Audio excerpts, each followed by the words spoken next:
Olá pessoal, tudo bem? Aqui é o professor Bruno na área, dando continuidade aos nossos estudos artigo por artigo da Lei de Improbidade Administrativa. Hoje nós estudaremos o processo administrativo e judicial presentes na Lei 8429 e os artigos que nós contemplaremos é do artigo número 14 até o artigo número 16, ok? Quero convidar vocês também para adquirir o curso de questões comentadas inéditas do Estatuto da Criança e do Adolescente, está disponibilizado no meu site, eleitoralcombruno.com.br. O curso ele é composto por 100 questões comentadas inéditas, divididas em 5 aulas. Vamos então à previsão do artigo 14, que trata sobre a possibilidade de representação nos casos de improbidade administrativa. Quem pode representar? O caput do artigo 14 ele é muito claro ao dizer que qualquer pessoa poderá representar a uma autoridade administrativa competente para que seja instaurada uma investigação destinada a apurar a prática de um ato de improbidade. Ok? Então, guarde isso. Qualquer pessoa poderá representar a autoridade administrativa. Esse parágrafo primeiro traz a forma que deverá ser esta representação. Esta representação ela poderá ser escrita ou reduzida a termo e assinada e deve conter a qualificação do representante, as informações sobre o fato e a sua autoria, indicação de provas de que tenha conhecimento. Então, eu preciso ter uma representação bastante sedimentada. Preciso ter informações do representante sobre o fato que aconteceu, indicação de possíveis provas, então, para que ela possa estar bem robusta nessa representação, certo? O parágrafo 2º, uma vez, então, que essa autoridade administrativa recebe essa representação, ela pode rejeitar.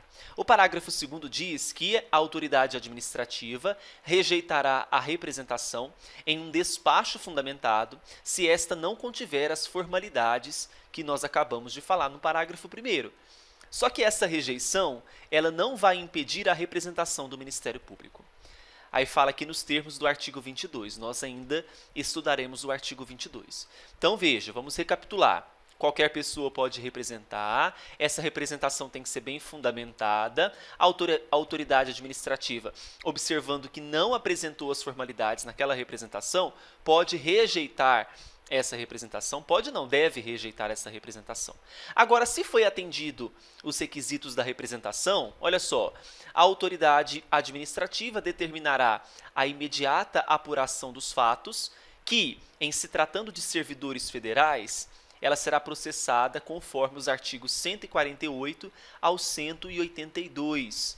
Do 148 ao 182, na 8.112, regula o processo administrativo disciplinar, certo? Então, se for servidor federal, com base na 8.112. Agora, se for se tratar de servidor militar, será de acordo com os respectivos regulamentos disciplinares na Justiça Militar. O artigo 15 diz assim: a comissão processante dará conhecimento ao Ministério Público e ao Tribunal ou Conselho de Contas da existência de um procedimento administrativo para apurar a prática de ato de improbidade. Então, cabe a uma comissão processante daquele ato de improbidade comunicar ao Ministério Público sobre esse procedimento existente. O Ministério Público ou Tribunal ou Conselho de Contas poderá, a requerimento, designar um representante para acompanhar o procedimento. Veja aqui que é poderá, não significa que todos os procedimentos serão acompanhados pelo Ministério Público ou Tribunal ou Conselho de Contas.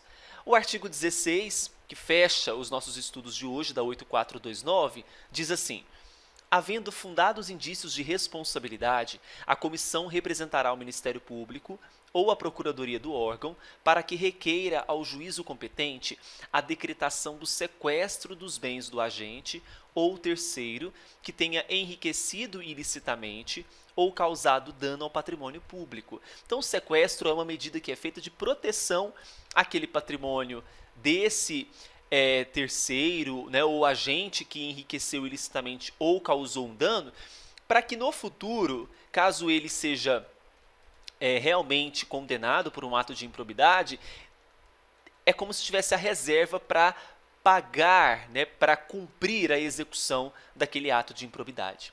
O parágrafo 1º diz que esse pedido de sequestro ele vai ser processado com base no 822 e 825 do Código de Processo Civil. Só que a Lei 8429 é de 92, né? Em 2015 nós tivemos um novo Código de Processo Civil que aglutinou o 821 a 825 no 301. Olha o que prevê o 301 do CPC.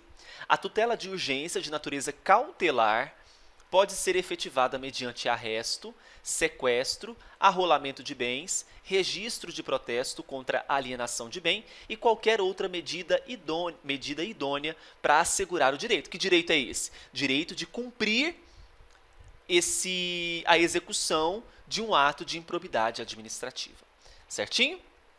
Parágrafo 2º do artigo 16. Quando for o caso, o pedido incluirá a investigação, o exame, bloqueio de bens, contas bancárias, aplicações financeiras mantidas pelo indiciado no exterior, nos termos da lei e dos tratados internacionais. Tá certo? Então, são medidas para assegurar o direito de cumprir com a execução de um ato de improbidade administrativa. Então, hoje nós tratamos dos artigos 14 ao 16, nos encontraremos na próxima semana, dando continuidade ao estudo da Lei 8429, tá certo? Um grande abraço para vocês, bons estudos e a gente se vê em breve. Tchau, tchau.